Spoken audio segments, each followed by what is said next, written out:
있습니다. 다음 주에도 꼭 함께 해주셨으면 좋겠습니다.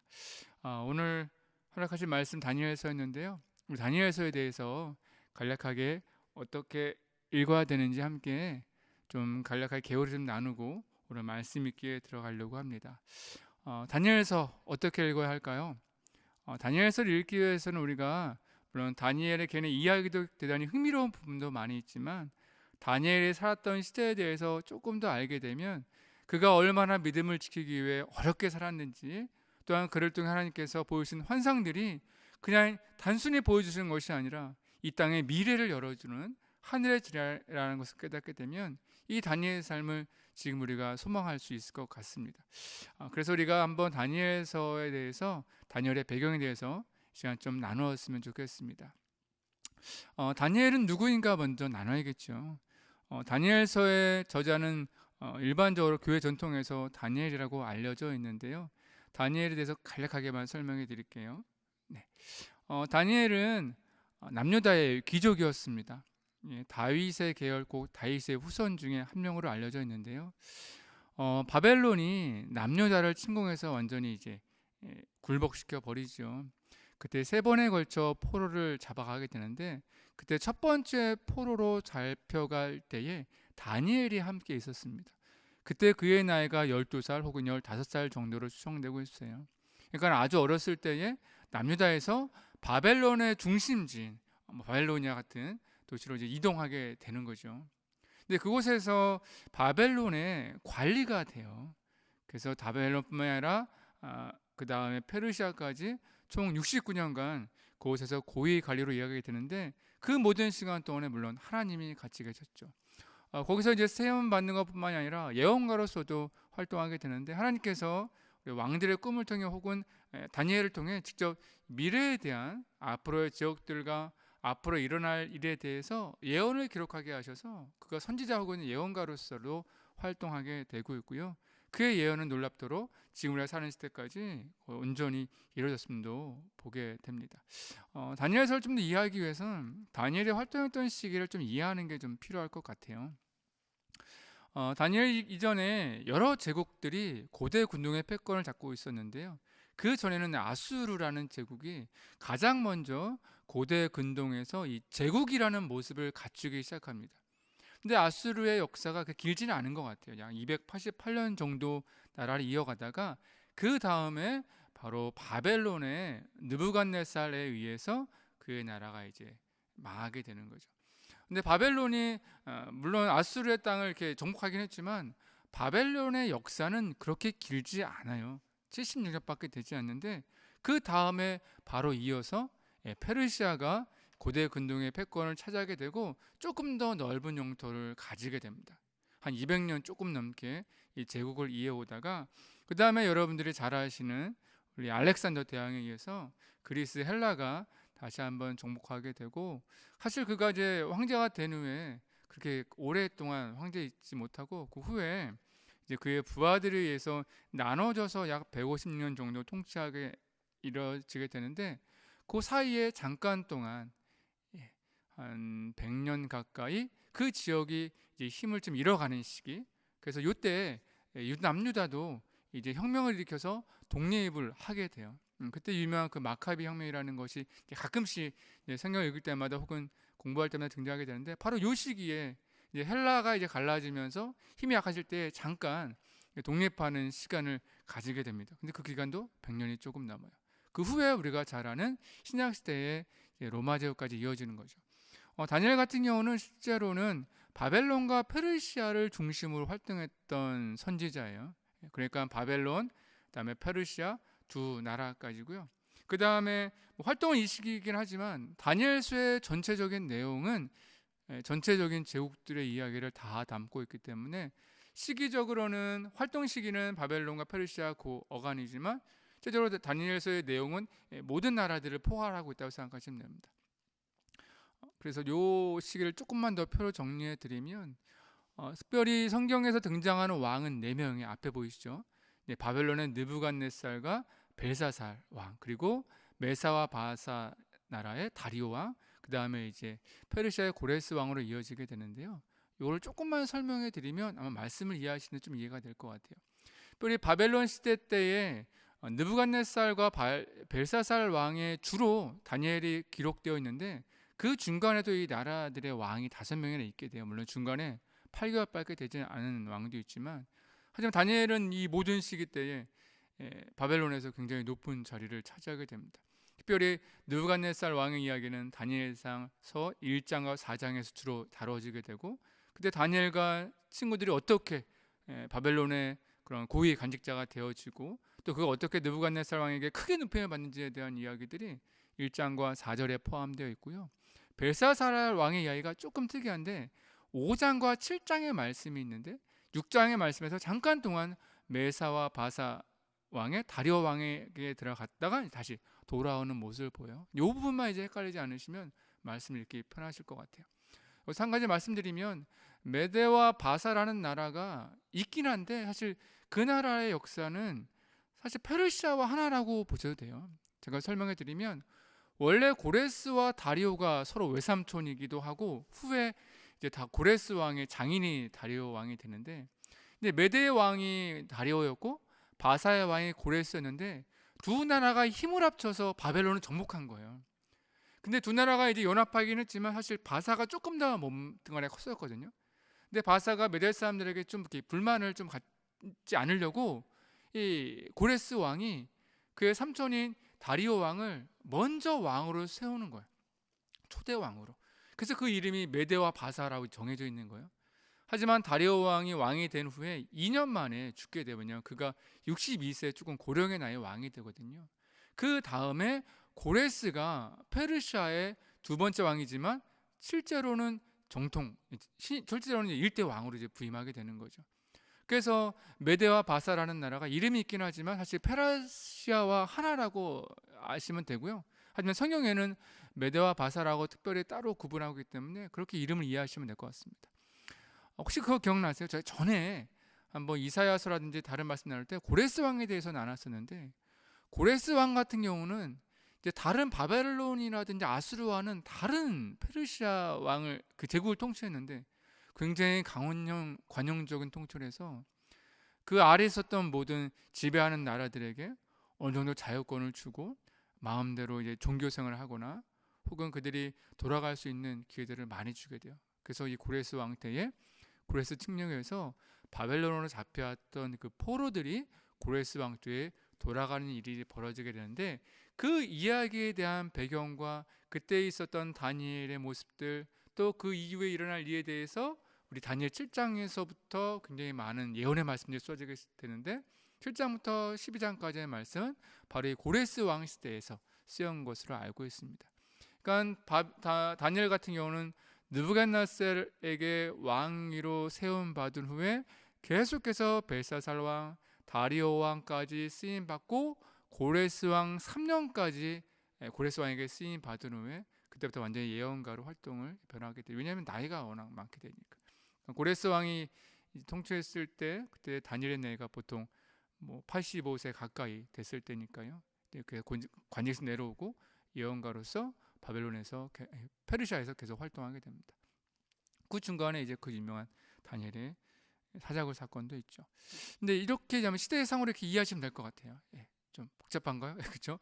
느부갓네살, 벨사살, 다리오 왕, 고레스 왕 때 계속해서 두 제국에서 크게 쓰임 받게 되고, 좀 더 세밀하게 내려가면 사실 네 왕이 아니라 사실은 8왕 가까이 그런 많은 왕들에게 쓰임을 받게 됩니다. 사실은 그 중간에 사실은 좀 늘 크게 쓰임 받은 것이 아니라 중간에 왕들에서 조금 내려오긴 했지만 다시 한번 왕에게 크게 쓰임 받는 일들이 벌어지는 일들이 있었다는 것을 기억하시면 되고요. 그 모든 순간마다 하나님께서 다니엘을 세우신 역사들이 다니엘서를 통해서 볼 수 있게 됩니다. 다니엘서는 조금 특별한 이야기가 특별한 이제 구조를 가지고 있어요.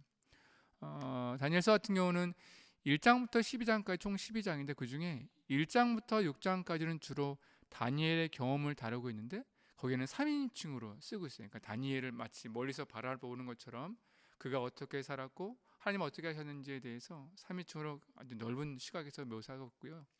7장부터 12장까지는 다니엘의 환상에 대한 그 주요 내용인데 거기를 1인칭으로 내가 환상을 받았고 어떻게 무엇을 보았고 그런 것들을 기록하고 있어서 사실 이 뒤에 있는 1인칭 이 부분을 통해서 다니엘이 직접적인 저자가 아닐까라고 연상을 하고 있습니다. 또 하나 특이한 것은 두 가지 언어로 쓰였어요.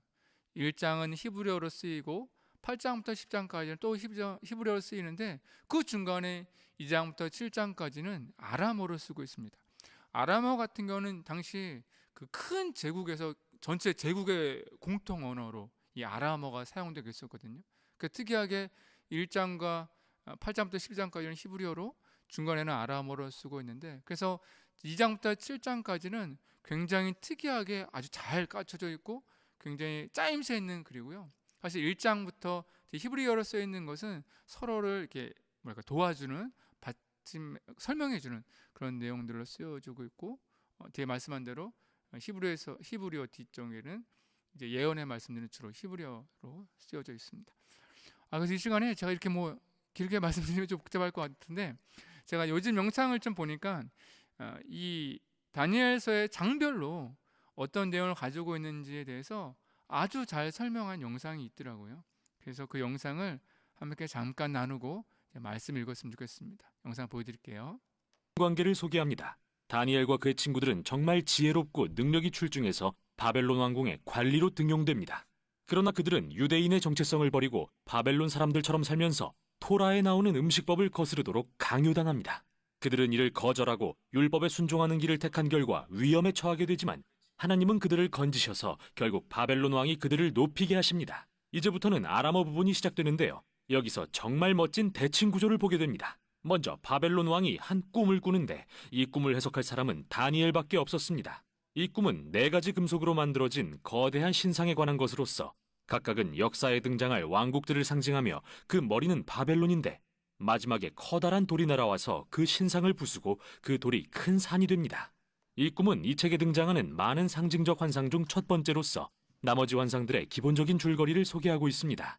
다니엘은 이 신상이 바벨론과 이후에 등장할 일련의 왕국들을 나타내며 그들은 하나님의 세상을 폭력으로 채울 것이나 언젠가 하나님의 나라가 임하시면 오만한 세상 왕국들을 대적하여 낮추시고 세상을 하나님의 통치와 치유 그리고 공의로 채우실 거라고 말합니다. 그 후 3장에는 그 유명한 다니엘의 세 친구 이야기가 등장합니다. 그들은 거대한 신상 앞에 절하기를 거부했는데요. 이 신상은 2장에 나왔던 것과 같이 왕과 그의 왕권을 상징하는 것이기에 다니엘의 세 친구는 결국 타는 풀무불에 던져지게 됩니다. 그러나 하나님은 그들을 죽음에서 구하시고 왕에 의해 높아지게 하십니다. 왕은 이제 그들의 하나님을 진정한 신으로 인정하게 되죠. 그 후 2명의 바벨론 왕인 느부갓네살과 그의 아들 벨사살에 관한 이야기가 짝지어 나옵니다. 이 둘은 제국의 힘을 믿고 교만으로 가득 차 있었는데 2장에서와 같이 하나님은 이들에게 꿈과 환상을 통해 경고하시고 또다시 다니엘만이 이를 해석할 수 있었습니다. 그는 두 왕이 하나님 앞에 겸손해야 한다고 말했지만 오만하게도 그들은 듣지 않았죠. 그러자 느부갓네살은 광기에 휩싸이게 되고 결국 들의 짐승처럼 변해버립니다. 그러나 그 후 그는 하나님 앞에 자신을 낮추고 정신이 되돌아와서 왕의 자리를 회복합니다. 이와는 대조적으로 그의 아들 벨사살 왕은 하나님 앞에서 자신을 낮추지 않았고 결국 그날 밤 암살당하고 맙니다. 이 두 이야기는 창세기 1, 2장과 시편 8편의 이미지를 떠올리게 하는데 거기서 인간은 하나님의 형상을 닮은 왕 같은 존재로 묘사됩니다. 하나님은 인간에게 들짐승과 공중의 새를 다스릴 권세를 주십니다. 이 세상의 진정한 왕이신 하나님을 대신해서 말이죠. 그러나 인간의 왕국들이 이를 잊고 반역하여 자신과 권력을 신격화할 때 그들은 인간보다 못한 난폭한 짐승이 되어 하나님의 공의의 심판 앞에 서게 됩니다. 이 이야기는 3장과 짝을 이루는 6장으로 이어지는데요. 이번에는 다니엘이 박해를 받습니다. 왕을 신으로 섬기고 왕에게 기도하는 것을 거부했기 때문이죠. 다니엘 역시 세 친구처럼 사형을 선고받고 사자굴에 던져지지만 하나님은 그를 짐승들로부터 구해주시고 세 친구 때처럼 왕이 그를 높이고 하나님을 찬양하게 하십니다. 다음으로 7장은 2장과 짝을 이루면서 모든 주제가 한데 모이는 이 책의 중심부입니다. 또 다른 꿈이 나오는데 이번에는 다니엘의 꿈입니다.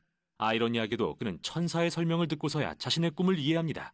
그의 꿈에는 4짐승이 등장하는데 하나는 사자, 하나는 곰, 그리고 하나는 날개 달린 표범 같았습니다. 이들은 각각 오만한 왕국들을 상징합니다. 맨 끝에 등장하는 거대한 짐승은 정말 악한 제국을 의미합니다. 이 짐승은 뿔이 많은데 보통 구약에서 뿔은 왕을 상징하죠. 여기 특이한 뿔 하나가 나옵니다. 그는 하나님보다 자신을 높이고 하나님의 백성을 핍박하는 오만한 왕을 상징하는데요. 이때 인자라고 불리는 존재가 등장합니다. 그는 하나님의 언약 백성을 상징하기도 하고 다윗의 가문에서 날 왕을 상징하기도 하죠. 그때 갑자기 옛적부터 계신 분이라 불리는 하나님이 오셔서 그의 보좌를 세우십니다. 하나님은 그 거대한 짐승을 멸하시고 구름을 타고 오시는 인자를 높이십니다. 인자는 하나님의 오른편에 앉아 하나님과 함께 열방을 통치할 것입니다. 자, 이제 되돌아보면 전반부의 이야기들이 어떻게 서로 맞물려 있는지 알 수 있습니다. 핍박에도 불구하고 순종했던 자들의 새 이야기는 열방에서 핍박당하는 하나님의 백성들에게 소망을 주기 위한 것입니다. 하지만 그들이 고통당하는 이유는 세상의 왕국들이 하나님을 거역하고 짐승처럼 되었기 때문이죠. 그래서 이 두 환상은 하나님의 백성에게 인내하면서 그의 나라가 임하여 세상을 통치하고 고통받는 백성을 신원해 줄 때를 기다리라고 권면합니다. 그런데 하나님께서 언제 그렇게 하신다는 건지 궁금해지는데요. 그게 바로 이 마지막 새 환상에서 살펴볼 부분입니다. 8장에서 다니엘은 7장에 나온 마지막 두 짐승에 대해 또 다른 환상을 보게 되는데요. 이번에 등장하는 짐승 중 순양은 메대와 페르시아 제국을 상징하고 순념소는 고대 그리스를 상징한다는 것을 천사가 말해줍니다. 그리고 순념소에게서 많은 뿔이 나오는데 그중 하나가 7장에 나오는 악한 왕을 상징합니다. 천사는 그 왕에 대해 더 많은 이야기를 해줍니다. 그가 예루살렘을 공격하고 자신을 하나님보다 높이며 우상으로 성전을 더럽힐 거라고 말이죠. 하지만 결국에는 하나님이 그를 멸망시키시고 하나님의 백성과 그의 나라를 높이실 것입니다. 이제 9장에 이르면 다니엘은 이 모든 일이 언제 일어날 것인지 매우 궁금해집니다. 그래서 그는 예레미야 선지자의 두루마리를 찾아보게 되는데 거기서 이스라엘의 포로 생활이 단 70년간 지속될 거라는 하나님의 말씀을 본 다니엘은 그 70년의 끝이 가까웠음을 깨닫고 하나님께 그 약속을 곧 이루어 주시라고 간구합니다. 그러나 천사가 와서 그에게 알려주길 이스라엘의 죄와 반역이 계속되어 그들의 포로 기간과 억압이 예레미야가 예상한 것보다 7배나 길어질 것이라고 하자 다니엘은 몹시 근심하게 되죠. 그리고 이제 마지막 환상을 보게 됩니다. 이제 왕국들이 다시 순서대로 등장합니다. 즉 페르시아, 그리스, 그리고 알렉산더 대왕 여러 작은 왕들, 그리고 마침내 북쪽의 마지막 왕에 이르는데 그는 예루살렘을 침공하고 성전에 우상을 세우며 하나님보다 자신을 높일 것입니다. 그러나 별한간 이 왕은 멸망하게 되죠. 이 환상이 무엇을 가리키는지는 정말 많은 논쟁이 있었는데요. 많은 이들이 이를 주전 160년대 시리아 안티오코스 왕의 침략과 연결짓습니다. 그는 예루살렘의 많은 신실한 유대인들을 죽였고 성전에 우상을 세웠죠. 어떤 이들은 이 환상을 로마 제국과 관련지어서 예수님의 죽음과 주 70년의 예루살렘과 성전 파괴에 관한 것으로 보기도 합니다. 그리고 어떤 이들은 이 환상이 언젠가 예수님이 재림하실 때 성취될 미래의 일이라고 보기도 합니다. 그런데 문제는 이 상징과 숫자들이 그 어떤 의견과도 완벽히 일치하지 않는다는 것인데요. 이는 어떤 의미에서는 모든 견해가 옳을 수도 있다는 가능성을 열어줍니다. 다니엘서는 모든 미래 세대의 하나님의 백성들에게 소망을 주기 위해 쓰인 책으로서 안티오코스 제국의 침략 때부터 지금까지 언제나 그래왔습니다. 바로 이런 이유로 예수님은 다니엘서의 상징들을 들어 예루살렘의 억압적인 지도자들을 묘사하고 대적하셨고 요한계시록을 쓴 요한도 다니엘서의 환상을 적용하여 당시 로마와 이후에 있을 제국들의 억압에 대해 예언한 것이죠. 네, 맞습니다. 네, 잘 정리가 되셨는지 모르겠네요. 다니엘서는 이렇게 다니엘의 인생을 통해 역사하신 하나님의 이야기와 다니엘에게 보여주신 환상을 통한 인류의 미래와 내일에 대한 이야기를 함께 담고 있어서 사실 지금 이 시대를 살아가는 우리들에게 참 좋은 교훈과 또 복음이 되는 것 같아요. 내가 어떻게 그리스도인으로 살아가야 되나, 어떻게 믿음을 지켜야 하는지, 또 어디까지 지켜야 되는지에 대해서 다니엘의 삶을 통해 크게 좋은 해답을 얻을 수 있고요. 또 우리가 살아가는데 소망을 어디 둬야 되나, 다니엘서를 보면 분명히 수많은 역사들, 수많은 왕들과 제국들이 있지만 그 모든 것이 결국 하나님 안에 있음을, 하나님의 손 안에서 역사되어 다루어지고 있음을 보고 있기 때문에 우리는 이 시대를 살아갈 때에도 그런 좀 넓은 시선을 통해서 조금 이 세상을 더 지혜롭게 살아갈 수 있는 것 같아요. 그 모든 것들이 담은 것이 다니엘서의 말씀입니다. 지금부터 다니엘서 함께 말씀 묵상할 텐데요. 다니엘서 여러분 책 준비됐나요? 다니엘서는 구약 1230페이지 정도 있습니다. 1230페이지. 지금부터 다니엘서 1장부터 나눠볼 텐데 쭉 지금 개요되셨겠지만 다니엘을 통해 역사하시는 하나님, 또 다니엘은 또 어떻게 그 하나님을 향해서 믿음으로 응답하고 보답하는지에 대해서 함께 나누면 좋겠습니다. 우리 함께 1장부터 말씀 읽도록 하겠습니다. 다니엘 제1장.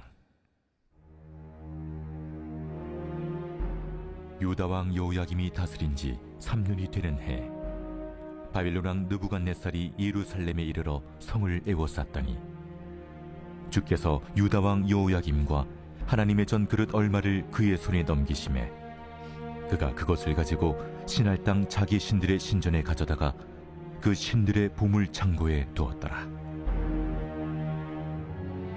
왕이 환관장 아스부나스에게 말하여 이스라엘 자손 중에서 왕족과 귀족 몇 사람, 곧 흠이 없고 용모가 아름다우며 모든 지혜를 통찰하며 지식에 통달하며 학문에 익숙하여 왕궁에 설만한 소년을 데려오게 하였고, 그들에게 갈대아 사람의 학문과 언어를 가르치게 하였고, 또 왕이 지정하여 그들에게 왕의 음식과 그가 마시는 포도주에서 날마다 쓸 것을 주어 3년을 기르게 하였으니 그 후에 그들은 왕 앞에 서게 될 것이더라. 그들 가운데는 유다 자손 곧 다니엘과 하나냐와 미사엘과 아사랴가 있었더니 환관장이 그들의 이름을 고쳐 다니엘은 벨드사살이라 하고 하나냐는 사드락이라 하고 미사엘은 메삭이라 하고 아사랴는 아벳누고라 하였더라.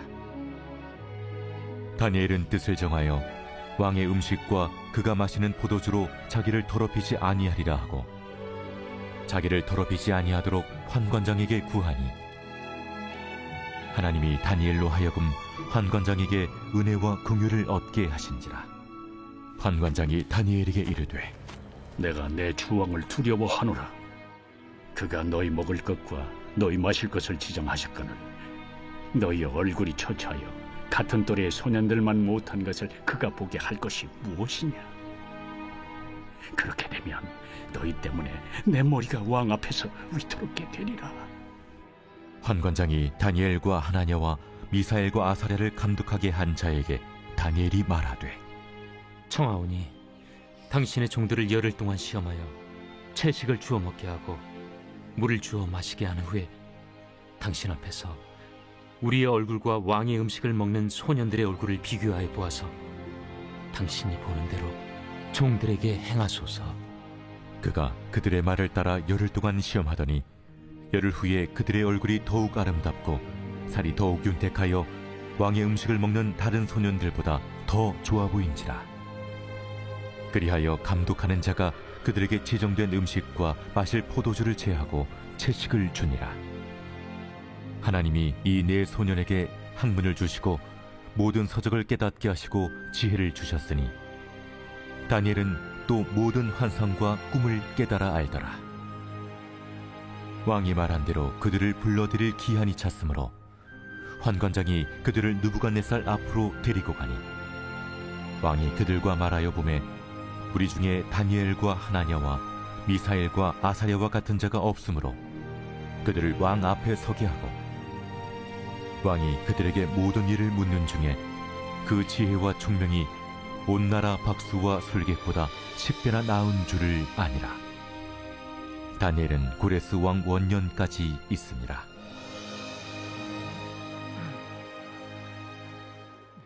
이렇게 포로로 잡혀왔던 다니엘과 친구들은 바벨론 왕의 느부갓네살 왕에게 크게 쓰임을 받는 자리에 서게 되는데요. 1장의 말씀의 핵심 혹시 보셨나요? 그들이 하나님 앞에서 온전히 살기로 결심하는 것, 내가 바벨론 왕의 음식이나 포도주, 보통 바벨론 왕실에서 먹었던 것이 보통 신학자들은 이제 제사를 끝내고 나온 음식들로 보기도 하고요. 혹은 이방의 그러니까 유대인들이 먹지 않는 음식들이 있지 않습니까? 그런 것들을 많이 먹게 되는데 그런 것들을 말씀에 의해서 내가 먹기를 거부하고 말씀대로 살기로 결단하는 그 지혜 가운데 위에 하나님께서 학문도 알게 하시고 지혜도 알게 하시고 꿈과 환상을 보여줌을 통해서 다니엘과 이 친구들이 그 준비되는 동안 3년 동안에 다른 제국들 안에 있었던 수많은 소년들보다 비교될 수 없을 만큼 크게 지혜와 총명을 가지고 있게 되고 그것을 인해서 비로소 느부갓네살 왕에게 쓰임 받게 되고 높은 고위직을 갖게 되는데, 요 그 전에 크게 쓰임 받기 전에, 그러니까 이제 관리로 쓰임 받기 전에 이야기가 2장에 있는데 어떤 이야기냐면, 2장에서는 특이한 게 하나 나옵니다. 느부갓네살 왕이 밤에 꿈을 꾸는데 그 꿈이 너무 특이한 거예요. 근데 그 꿈에 대해서 해석을 하고 싶은데, 그래서 이제 그 제국 안에 있는 모든 지혜자들을 다 불러 모으는데, 왕이 사실은 꿈을 말해주고 해석을 해달라고 해야 되는데, 이 바벨론 왕은 그렇게 하지 않은 거예요. 느부갓네살 왕은 너희들이 내가 무슨 꿈을 꾸었는지도 맞추고 그 꿈도 해석하라는 거예요. 당연히 이것을 어떻게 감당하겠습니까? 어떤 꿈을 꿨는지 알아야지 말이죠. 그래서 지혜자들이 이제 다 죽게 생겼는데, 그때 이제 바벨론의 아까 그 다니엘이 나와서 하나님 앞에 쓰임 받으면서 그 느부갓네살 왕이 어떤 꿈을 꾸었는지도 맞추고 그 꿈이 어떤 내용인지도 이제 해석해 주게 되면서, 그가 정말로 비교할 수 없을 만큼의 그런 하늘의 지혜를 갖고 있는 자로서 선택하게 되고 아주 크게 쓰임 받는 이야기가 2장에 있는데요. 2장은 49절까지나 되는 꽤 긴 장입니다. 그래서 9분 가까이 읽게 되는데, 우리 다니엘서 2장은 우리 크게 한번 결심하시고 길다 미리 마음을 먹으시면 또 그렇게 안 읽을 수도 있으니까, 그래서 우리 함께 2장 다니엘이 어떻게 쓰임 받는지, 또 하나님께서 그에게 어떻게 환상을 보여주시는지에 대해서 함께 나눠보도록 하겠습니다. 제2장. 느부갓네살이 다스린 지 2년이 되는 해에 느부갓네살이 꿈을 꾸고 그로 말미암아 마음이 번민하여 잠을 이루지 못한지라. 왕이 그의 꿈을 자기에게 알려주도록 박수와 술객과 점쟁이와 갈대아 술사를 부르라 말하매 그들이 들어가서 왕의 앞에 선지라. 왕이 그들에게 이르되, 내가 꿈을 꾸고 그 꿈을 알고자 하여 마음이 번민하도다. 갈대아 술사들이 아람말로 왕에게 말하되, 왕이여 만수무강하옵소서. 왕께서 그 꿈을 종들에게 이르시면 우리가 해석하여 드리겠나이다. 내가 명령을 내렸나니 너희가 만일 꿈과 그 해석을 내게 알게 하지 아니하면 너희 몸을 쪼갤 것이며 너희의 집을 거름더미로 만들 것이요, 너희가 만일 꿈과 그 해석을 보이면 너희가 선물과 상과 큰 영광을 내게서 얻으리라. 그런즉 꿈과 그 해석을 내게 보이라. 원하건대 왕은 꿈을 종들에게 이루소서. 그리하시면 우리가 해석하여 드리겠나이다. 내가 분명히 아노라. 너희가 나의 명령이 내렸음을 보았으므로 시간을 지연하려 함이로다. 너희가 만일 이 꿈을 내게 알게 하지 아니하면 너희를 처치할 법이 오직 하나이니, 이는 너희가 거짓말과 망령된 말을 내 앞에서 꾸며 말하여 때가 변하기를 기다리려 함이라. 이제 그 꿈을 내게 알게 하라. 그리하면 너희가 그 해석도 보일 줄을 내가 알리라. 세상에는 왕의 그 일을 보일 자가 한 사람도 없으므로 어떤 크고 권력 있는 왕이라도 이런 것으로 박수에게나 술객에게나 갈대아인들에게 물은 자가 없었나이다. 왕께서 물으신 것은 어려운 일이라 육체와 함께 살지 아니하는 신들 외에는 왕 앞에 그것을 보일 자가 없나이다. 왕이 이로 말미암아 진노하고 통분하여 바벨론의 모든 지혜자들을 다 죽이라 명령하니라. 왕의 명령이 내림에 지혜자들은 죽게 되었고 다니엘과 그의 친구들도 죽이려고 찾았더라. 그때 왕의 근위대장 아리옥이 바벨론 지혜자들을 죽이러 나가매 다니엘이 명철하고 슬기로운 말로 왕의 근위대장 아리옥에게 물어 이르되, 왕의 명령이 어찌 그리 급하냐? 아리옥이 그 일을 다니엘에게 알림해 다니엘이 들어가서 왕께 구하기를 시간을 주시면 왕에게 그 해석을 알려드리리이다 하니라. 이에 다니엘이 자기 집으로 돌아가서 그 친구 하나냐와 미사엘과 아사랴에게 그 일을 알리고 하늘에 계신 하나님이 이 은밀한 일에 대하여 불쌍히 여기사 다니엘과 친구들이 바벨론의 다른 지혜자들과 함께 죽임을 당하지 않게 하시기를 그들로 하여금 구하게 하니라. 이에 이 은밀한 것이 밤의 환상으로 다니엘에게 나타나 보이매 다니엘이 하늘에 계신 하나님을 찬송하니라. 다니엘이 말하여 이르되 영원부터 영원까지 하나님의 이름을 찬송할 것은 지혜와 능력이 그에게 있음이로다. 그는 때와 계절을 바꾸시며 왕들을 패하시고 왕들을 세우시며 지혜자에게 지혜를 주시고 청명한 자에게 지식을 주시는도다. 그는 깊고 은밀한 일을 나타내시고 어두운 데에 있는 것을 아시며 또 빛이 그와 함께 있도다.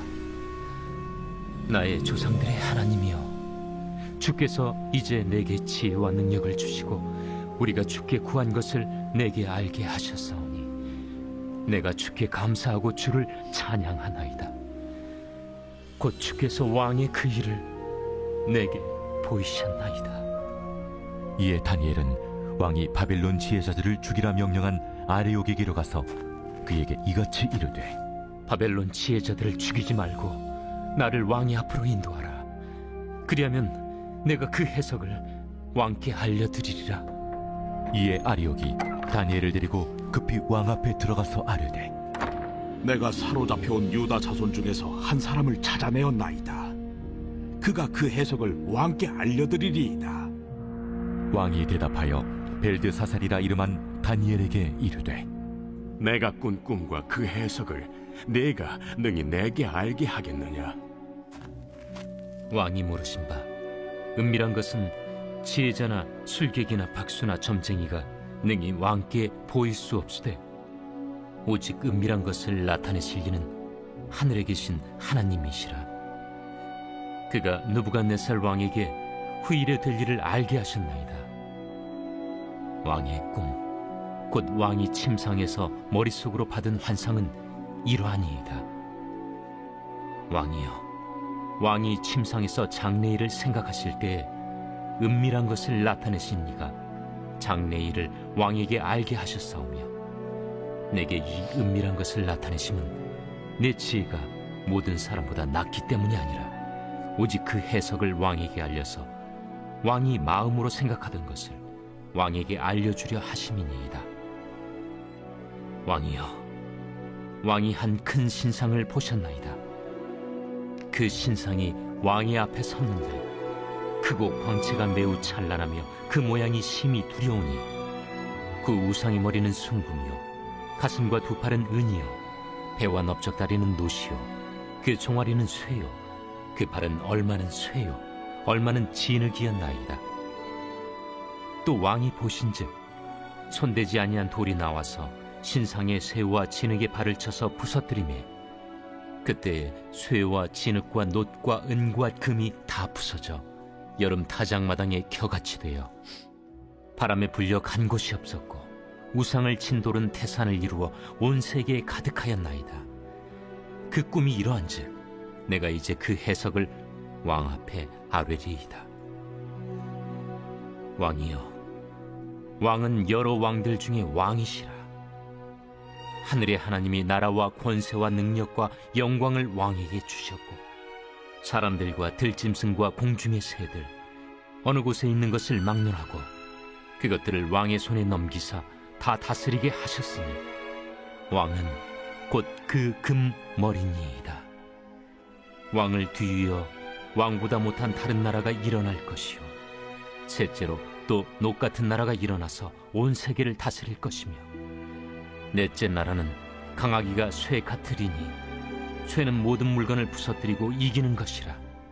쇠가 모든 것을 부수는 것 같이 그 나라가 문나라를 부서뜨리고 지을 것이며 왕께서 그 팔과 발가락이 얼마는 토기장이의 진흙이요 얼마는 쇠인 것을 보셨은즉 그 나라가 나누일 것이며 왕께서 쇠와 진흙이 섞인 것을 보셨은즉 그 나라가 쇠 같은 든든함이 있을 것이나 그 발가락이 얼마는 쇠요 얼마는 진흙인즉 그 나라가 얼마는 든든하고 얼마는 부서질 만한 것이며 왕께서 쇠와 진흙이 섞인 것을 보셨은즉 그들이 다른 민족과 서로 섞일 것이나 그들이 피차에 합하지 아니함이 쇠와 진흙이 합하지 않음과 같으리이다.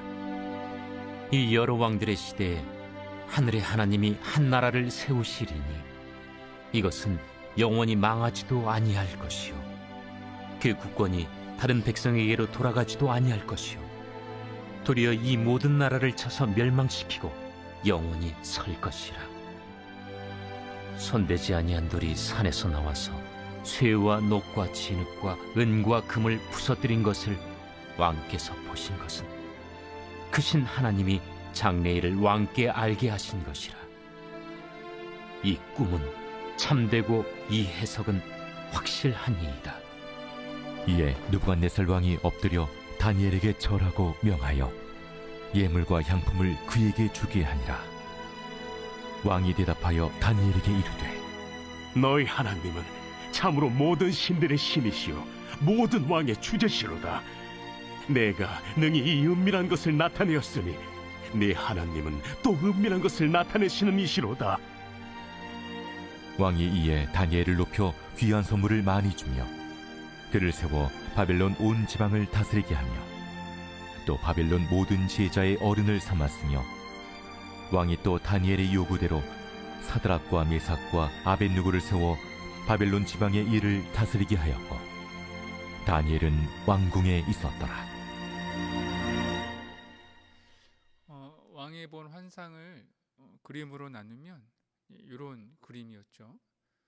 금, 은, 노, 쇠, 그 쇠와 칠으로 만든 금신상에 대한 이야기였는데 그 당시에는 이것이 실제로 이루어졌는지를 잘 모르겠지만 우리 같은 경우는 이미 역사적으로 이 나라들과 이 나라들의 성격에 대해서 미리 알 수 있기 때문에 다니엘을 통해 혹은 느부갓네살을 통해 보여준 환상이 다니엘의 해석을 통해 해석된 이 해석이 하나님의 말씀이 이루어졌음을 우리는 알게 되죠.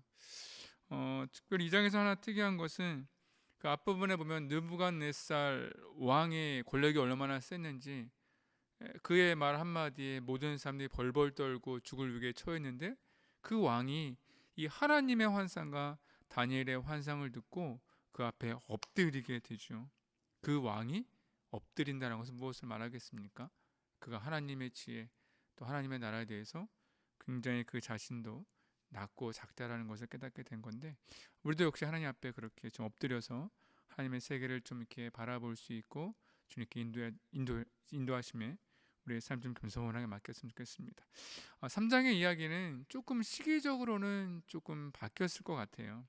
이렇게 하나님을 찬양하고 하나님의 위대하심을 깨달았던 느부갓네살 왕에게 다른 일이 벌어지게 되는데 그가 엄청나게 큰 신상을 만들어서 모든 사람들이 절하도록 강제적으로 이제 법을 만들어 버린 거예요. 근데 아까 마침 앞부분에 등장했던 다니엘의 친구들이 이 말씀 앞에 어떻게 순종을 하겠어요? 하나님의 사람이니까.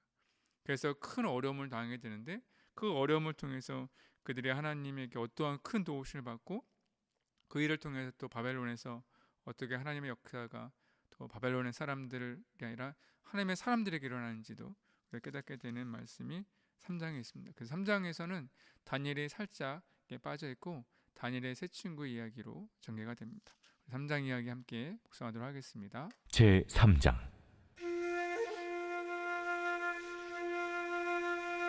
느부갓네살 왕이 금으로 신상을 만들었으니 높이는 60규빗이요 너비는 6규빗이라 그것을 바벨론 지방의 두라 평지에 세웠더라.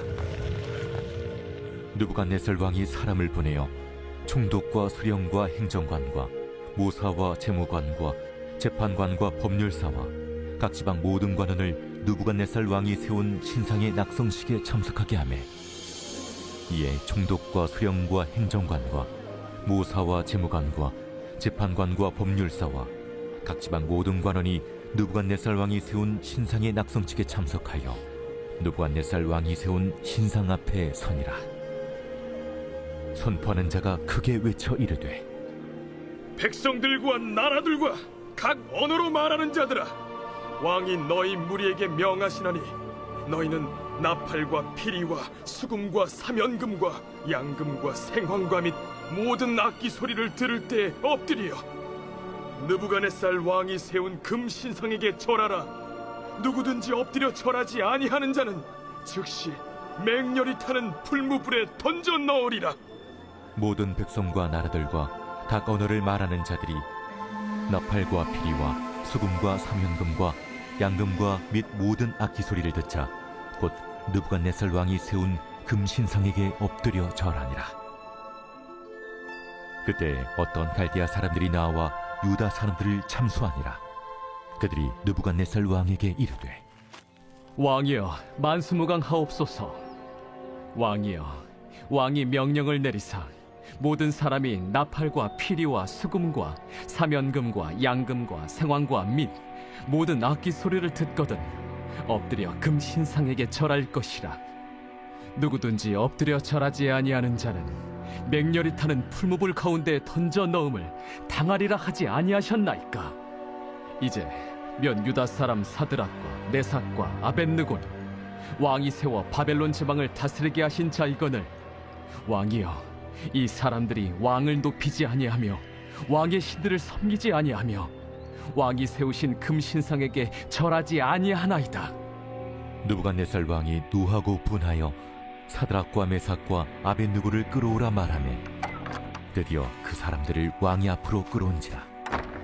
느부갓네살이 그들에게 물어 이르되 사드락, 메삭, 아벳느고야, 너희가 내 신을 섬기지 아니하며 내가 세운 금 신상에게 절하지 아니한다 하니 사실이냐?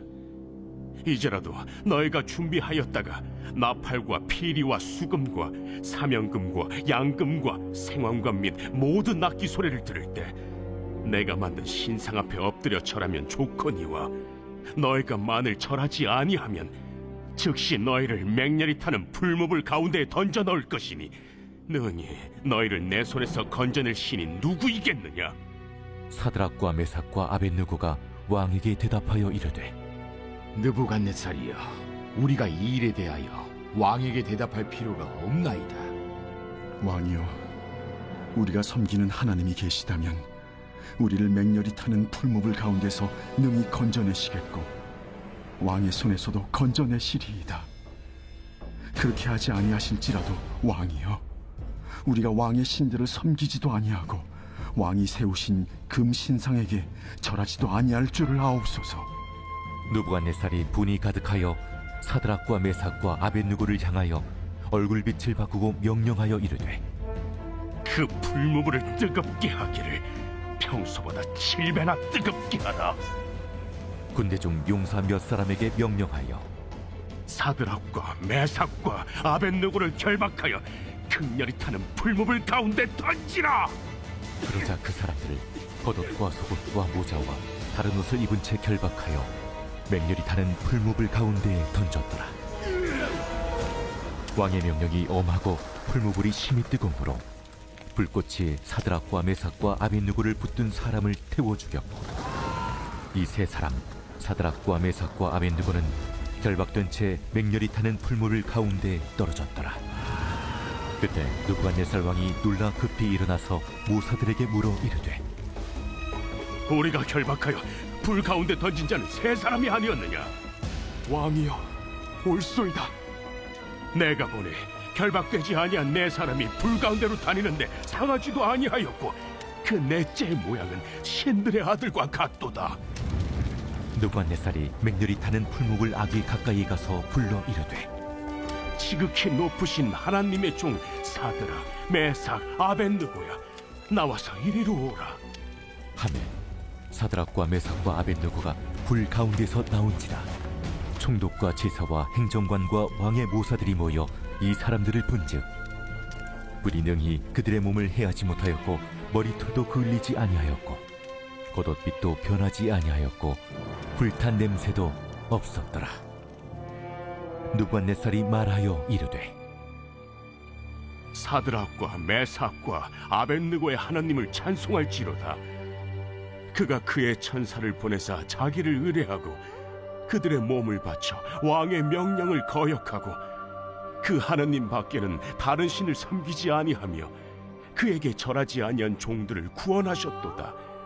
그러므로 내가 이제 조서를 내리노니 각 백성과 각 나라와 각 언어를 말하는 자가 모두 사드락과 메삭과 아벳느고의 하나님께 경솔히 말하거든 그 몸을 쪼개고 그 집을 거름토로 삼을지니 이는 이같이 사람을 구원할 다른 신이 없음이니라.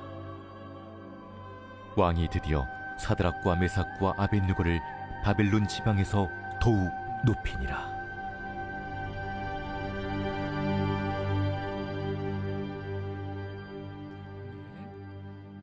우리 4장의 말씀 나눌 텐데요. 4장에서는 바벨론의 왕인 느부갓네살 왕이 또 다른 꿈을 꾸게 되는데, 이 꿈이 앞에 꾸었던 꿈만큼이나 굉장히 좀 어렵고 굉장히 마음을 이렇게 흔들리게 하는 거예요. 마찬가지로 그 꿈을 해석해 주는 것은 물론 다니엘밖에 없겠죠. 그래서 다니엘이 그것을 꿈을 해석하게 되는데, 그 꿈은 바벨론과 느부갓네살 왕의 미래에 대한 꿈이었고, 그 꿈 앞에 느부갓네살 왕은 하나님 앞에 이제 엎드리게 되는데, 그 과정의 이야기가 다니엘 4장에 기록되어 있습니다. 우리 함께 4장의 말씀 함께 읽도록 하겠습니다. 제 4장.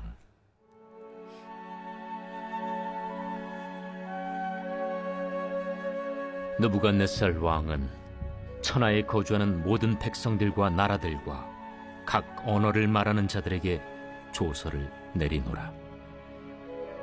원하노니 너희에게 큰 평강이 있을지어다. 지극히 높으신 하나님이 내게 행하신 이적과 놀라운 일을 내가 알게 하기를 즐겨하노라. 참으로 크도다 그의 이적이요, 참으로 능하도다 그의 놀라운 일이요. 그의 나라는 영원한 나라요, 그의 통치는 대대에 이르리로다. 나 느부갓네살이 내 집에 편히 있으며 내 궁에서 평강할 때 한 꿈을 꾸고 그로 말미암아 두려워하였으니 곧 내 침상에서 생각하는 것과 머릿속으로 받은 환상으로 말미암아 번민하였었노라. 이러므로 내가 명령을 내려 바벨론의 모든 지혜자들을 내 앞으로 불러다가 그 꿈의 해석을 내게 알게 하라 하였더라. 그때 박수와 술객과 갈대아 술사와 점쟁이가 들어왔으므로 내가 그 꿈을 그들에게 말하였으나 그들이 그 해석을 내게 알려주지 못하였느니라. 그 후에 다니엘이 내 앞에 들어왔으니 그는 내 신의 이름을 따라 벨드사살이라 이름한 자요, 그의 안에는 거룩한 신들의 영이 있는 자라. 내가 그에게 꿈을 말하여 이르되, 박수장 벨드사살아, 내 안에는 거룩한 신들의 영이 있음즉 어떤 은밀한 것이라도 내게는 어려울 것이 없는 줄을 내가 아노니 내 꿈에 본 환상의 해석을 내게 말하라. 내가 침상에서 나의 머릿속으로 받은 환상이 이러하니라. 내가 본즉 땅의 중앙에 한 나무가 있는 것을 보았는데 높이가 높더니 그 나무가 자라서 견고하여지고 그 높이는 하늘에 닿았으니 그 모양이 땅 끝에서도 보이겠고 그 잎사귀는 아름답고 그 열매는 많아서 만민의 먹을 것이 될 만하고 들짐승의 그 그늘에 있으며 공중에 나는 새는 그 가지에 깃들이고 육체를 가진 모든 것이 거기에서 먹을 것을 얻더라. 내가 침상에서 머릿속으로 받은 환상 가운데 또 본즉 한 순찰자, 한 거룩한 자가 하늘에서 내려왔는데 그가 소리질러 이처럼 이르기를, 그 나무를 베고 그 가지를 자르고 그 잎사귀를 떨고 그 열매를 해치고 짐승들을 그 아래에서 떠나게 하고 새들을 그 가지에서 쫓아내라. 그러나 그 뿌리의 그루터기를 땅에 남겨두고 쇠와 노줄로 동이고 그것을 들풀 가운데에 두어라. 그것이 하늘 이슬에 젖고 땅의 풀 가운데에서 짐승과 더불어 제 몫을 얻으리라. 또 그 마음은 변하여 사람의 마음 같지 아니하고 짐승의 마음을 받아 7대를 지내리라. 이는 순찰자들의 명령대로요 거룩한 자들의 말대로이니 지극히 높으신 이가 사람의 나라를 다스리시며 자기의 뜻대로 그것을 누구에게든지 주시며 또 지극히 천한 자를 그 위에 세우시는 줄을 사람들이 알게 하려 함이라. 나 느부갓네살 왕이 이 꿈을 꾸었나니 너 벨드사살아, 그 해석을 밝히 말하라. 내 나라 모든 지혜자가 능히 내게 그 해석을 알게 하지 못하였으나 오직 너는 능히 하리니 이는 거룩한 신들의 영이 네 안에 있음이라. 벨드사살이라 이름한 다니엘이 한동안 놀라며 마음으로 번민하는지라. 왕이 그에게 말하여 이르기를, 벨드사살아, 너는 이 꿈과 그의 해석으로 말미암아 번민할 것이 아니니라. 내 주여, 그 꿈은 왕을 미워하는 자에게 응하며 그 해석은 왕의 대적에게 응하기를 원하나이다. 왕께서 보신 그 나무가 자라서 견고하여지고 그 높이는 하늘에 닿았으니 땅 끝에서도 보이겠고 그 잎사귀는 아름답고 그 열매는 많아서 만민의 먹을 것이 될 만하고 들짐승은 그 아래에 살며 공중에 나는 새는 그 가지에 깃들었나이다. 왕이여, 이 나무는 곧 왕이시라. 이는 왕이 자라서 견고하여지고 창대하사 하늘에 닿으시며 권세는 땅끝까지 미치심이니이다. 왕이 보신즉 한 순찰자, 한 거룩한 자가 하늘에서 내려와서 이르기를 그 나무를 베어 없애라. 그러나 그 뿌리의 구루터기는 땅에 남겨두고 쇠와 노줄로 동이고 그것을 들풀 가운데에 두라. 그것이 하늘 이슬에 젖고 또 들짐승들과 더불어 제 몫을 얻으며 7대를 지내리라 하였나이다. 왕이여, 그 해석은 이러하니이다. 곧 지극히 높으신 이가 명령하신 것이 내 주 왕에게 미칠 것이라. 왕이 사람에게서 쫓겨나서 들짐승과 함께 살며 소처럼 풀을 먹으며 하늘 이슬에 젖을 것이요 이와 같이 7대를 지낼 것이라. 그때 지극히 높으신 이가 사람의 나라를 다스리시며 자기의 뜻대로 그것을 누구에게든지 주시는 줄을 아시리이다. 또 그들이 그 나무 뿌리에 그루터기를 남겨두라 하였은즉 하나님이 다스리는 줄을 왕이 깨달은 후에야 왕의 나라가 견고하리이다. 그런즉 왕이여, 내가 아뢰는 것을 받으시고 공의를 행함으로 죄를 사하고 가난한 자를 긍휼히 여김으로 죄악을 사하소서. 그리하시면 왕의 평안함이 혹시 장구하리이다. 이 모든 일이 다 나 느부갓네살 왕에게 임하였느니라. 12달이 지난 후에 내가 바벨론 왕궁 지붕에서 거닐세.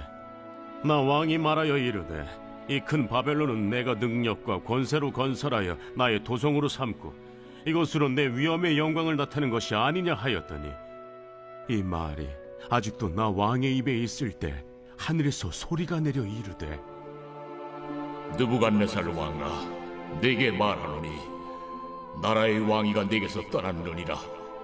네가 사람에게서 쫓겨나서 들짐승과 함께 살면서 소처럼 풀을 먹을 것이요 이와 같이 7대를 지내서 지극히 높으신 이가 사람의 나라를 다스리시며 자기의 뜻대로 그것을 누구에게든지 주시는 줄을 알기까지 이르리라 하더라.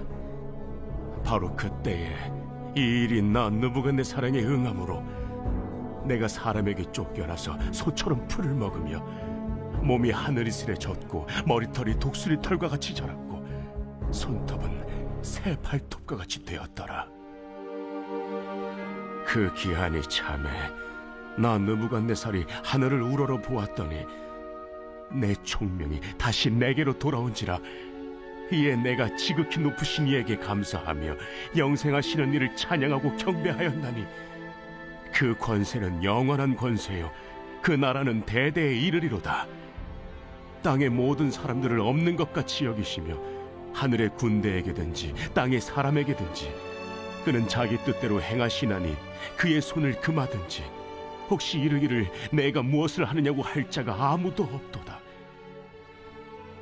그때에 내 총명이 내게로 돌아왔고 또 내 나라의 영광에 대하여도 내 위엄과 광명이 내게로 돌아왔고 또 나의 모사들과 관원들이 내게 찾아오니 내가 내 나라에서 다시 세움을 받고 또 지극한 위세가 내게 더하였느니라.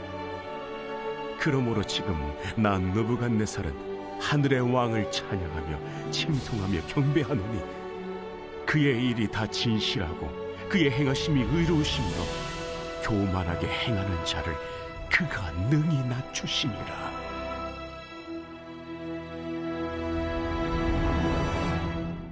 아멘. 다니엘에게 주신 환상, 꿈에 대한 해석이 이미 느부갓네살 왕에게 온전히 이루었다라는 것까지 보았습니다. 이렇게 해서 5장으로 넘어가게 되는데 5장은 이제 30년 이상의 시간이 지난 후에 벨사살 왕의 때에 나왔던 이야기인데요. 이 벨사살 왕은 바벨론의 마지막 왕이고요.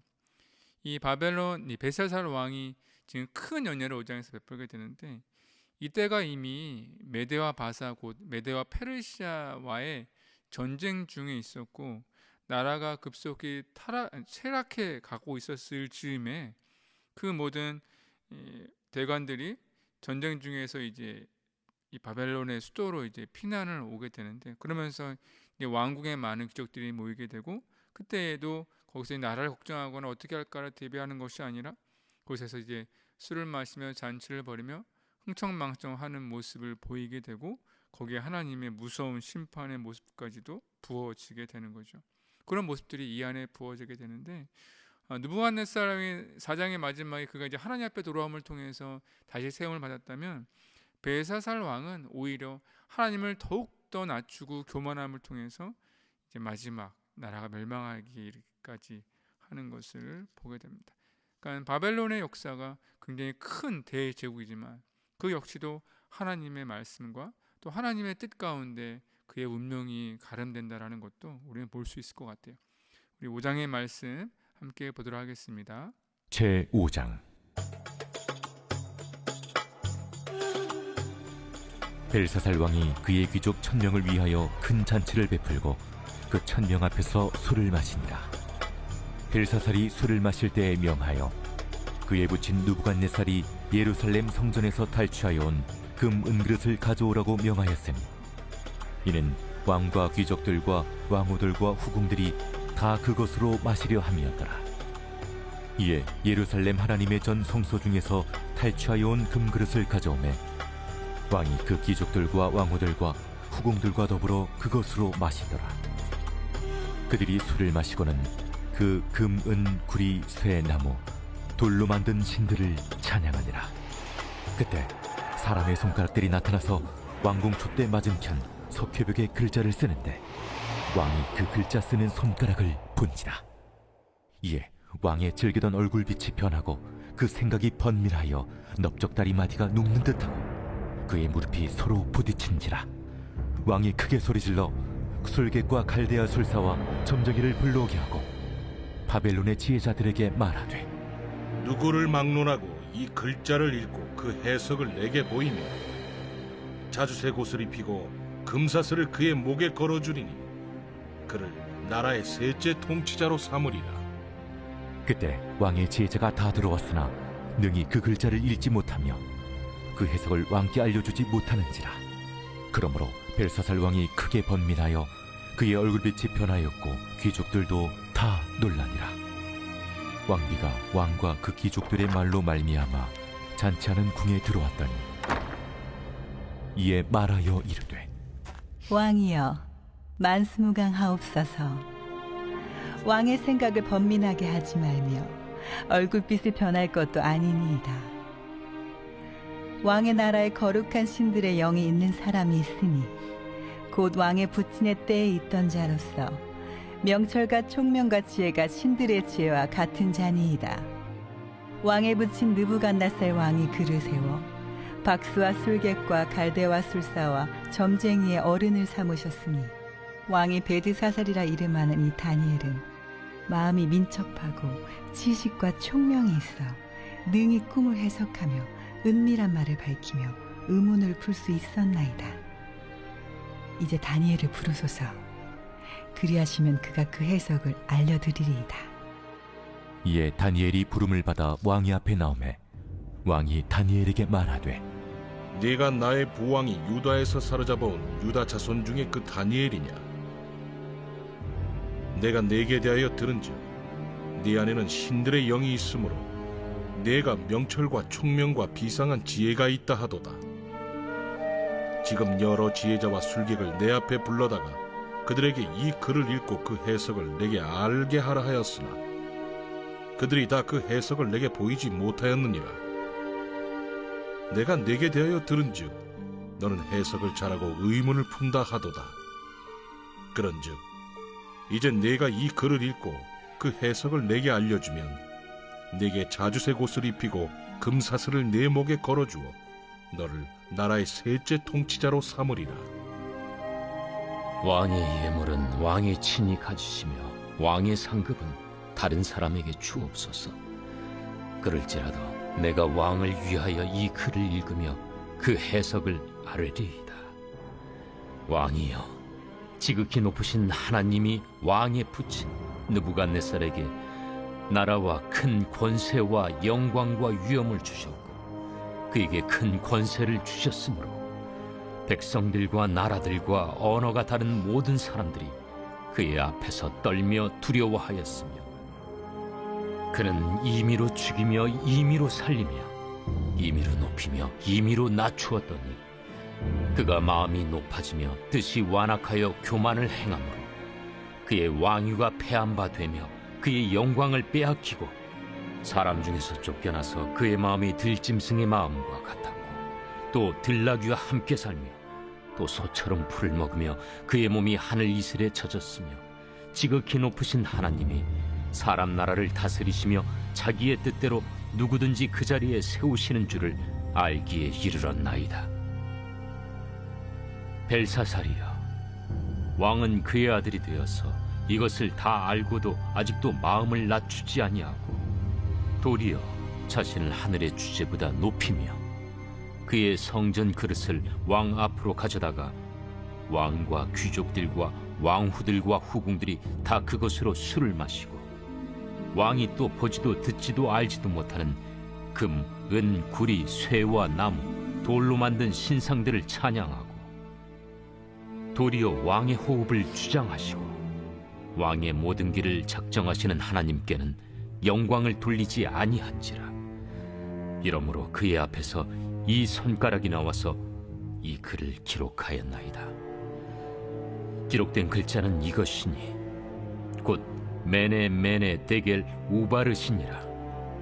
그 글을 해석하건대 메네는 하나님이 이미 왕의 나라의 시대를 세워서 그것을 끝나게 하셨다 하며 데겔은 왕을 저울에 달아보니 부족함이 보였다 하며 데레스는 왕의 나라가 나뉘어서 메대와 바사 사람에게 준바되었다 함이니이다. 이에 벨사살이 명하여 그들이 다니엘에게 자주색 옷을 입히게 하며 금사슬을 그의 목에 걸어주고 그를 위하여 조서를 내려 나라의 셋째 통치자로 삼으니라. 그날 밤에 갈대아 왕 벨사살이 죽임을 당하였고 메대 사람 다리오가 나라를 얻었는데 그때 다리오는 62세였더라.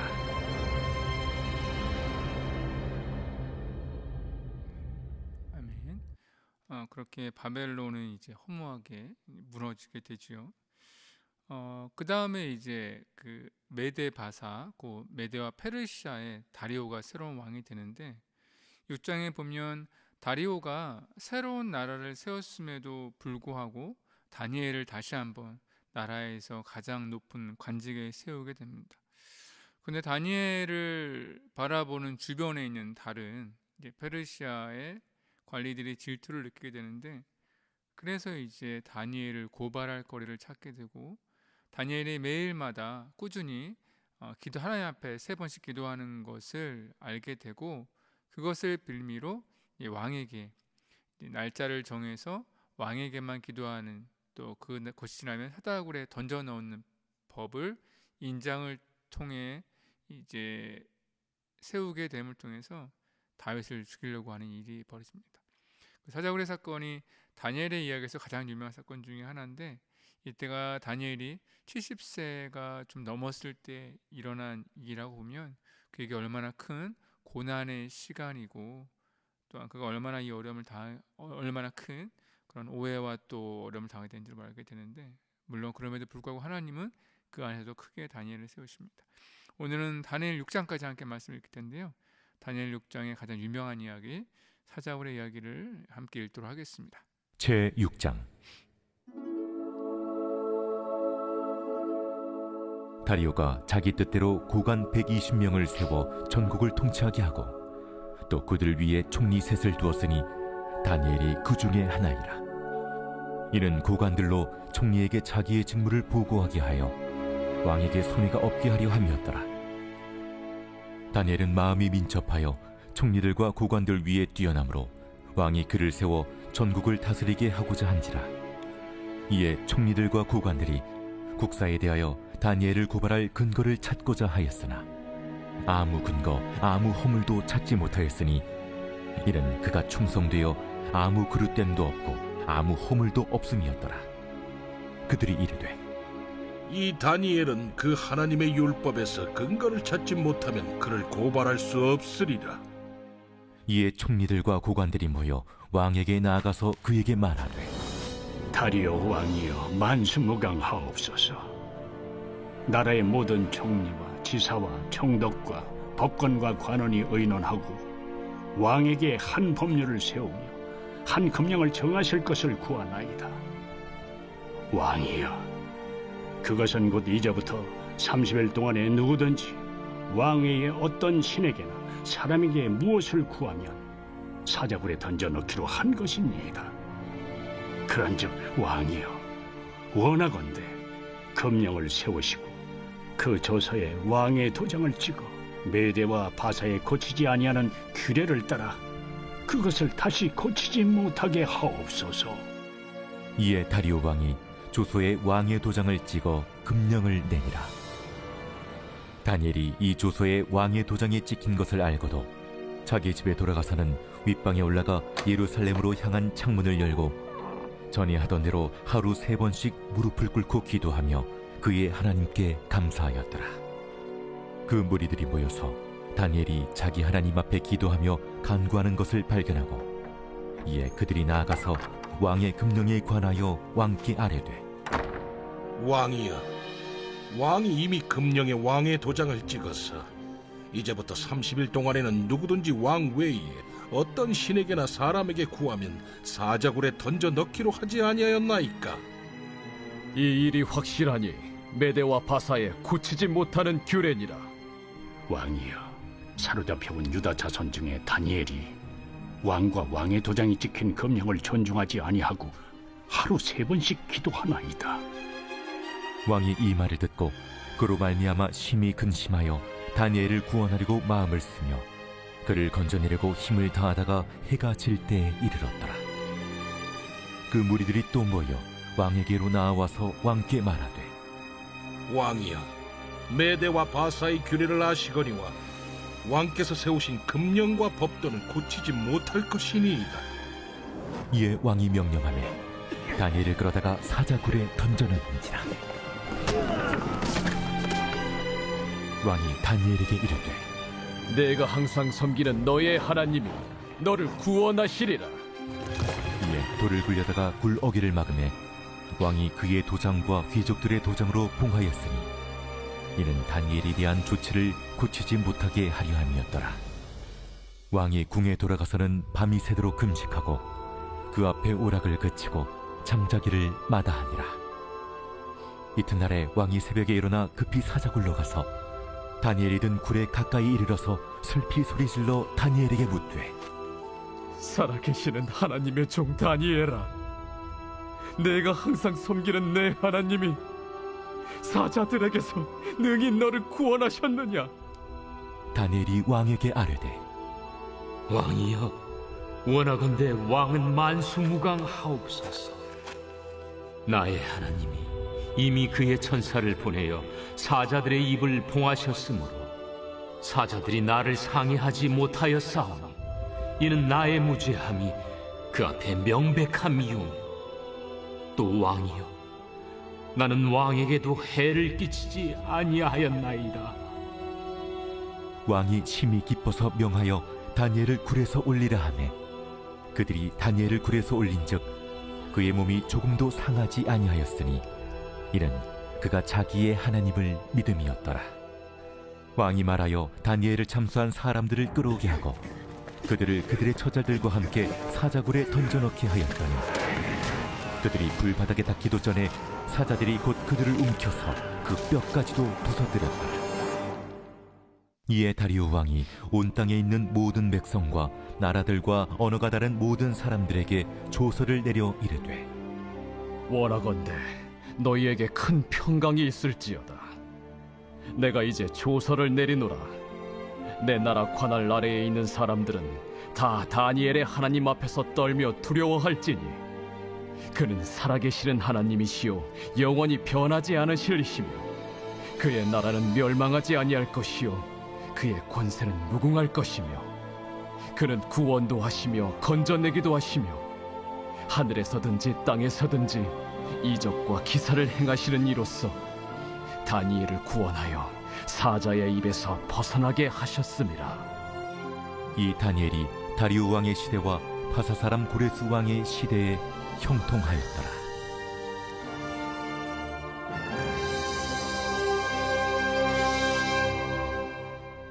아멘.